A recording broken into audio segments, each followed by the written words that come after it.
আমরা তার বিপক্ষে আমি এটা করতে দেই নেই, দেওয়ার চেষ্টা করবো যাতে অন্যায় অত্যাচার জুলুম নির্যাতন করতে পারে না। সেই জন্য আমাদের এই আন্দোলন। আমরা কমিউনিস্টের পাশে হব না।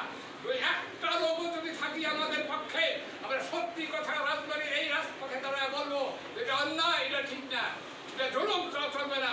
আমরা বলেছি ভোট বিদ্রোহী নিরপেক্ষ সরকারের হাতে ক্ষমতা থেকে নির্বাচন হোক, মানুষ যারে ভোট দেয় সেই ক্ষমতা গঠন করতে আমাদের কোনো অসুবিধা নেই।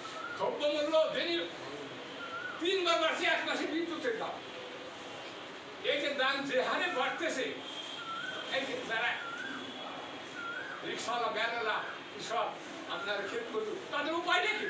উপায় ডিজিটাল সিস্টেম দেখেন, কায়দা দেখেন, হাজার হাজার কোটি টাকা বিল মালিকের কাছে বিদ্যুতের বিল বাকি, তাদের ধরে না। আরে গ্রামের মানুষ যদি 1টা 2টা বিল না দেয় ফলে লাইন কেটে দেয়। আর তাদের আবার ডিজিটাল সিস্টেম করছে। আগে যে মোবাইলে টাকা ভরানো হতো, ওই টাকা দিয়ে কার্ড কিনে আইলে ওইটা বলবেন যে বিদ্যুৎ চলবে, তার মধ্যে বহুত কায়দা আছে, এটা বলবো না। আর না আপনার বিদ্যুৎ চলবে, মোবাইল চল না, এরকম কায়দা রবি লাগবে, হাজার হাজার কোটি টাকা মিল কারখানার মালিক বিল দেবে, তাদের কিছু করা যাবে না। সরকারের মূল উদ্দেশ্য তোমরা যে যাই বড় বড় লোকরা ধনীরা যা কিছু করতে চাও ওরা মধ্যে অসুবিধা নেই, কিন্তু আমার ভোট আমরা এই বলতে চাই এই অন্যায়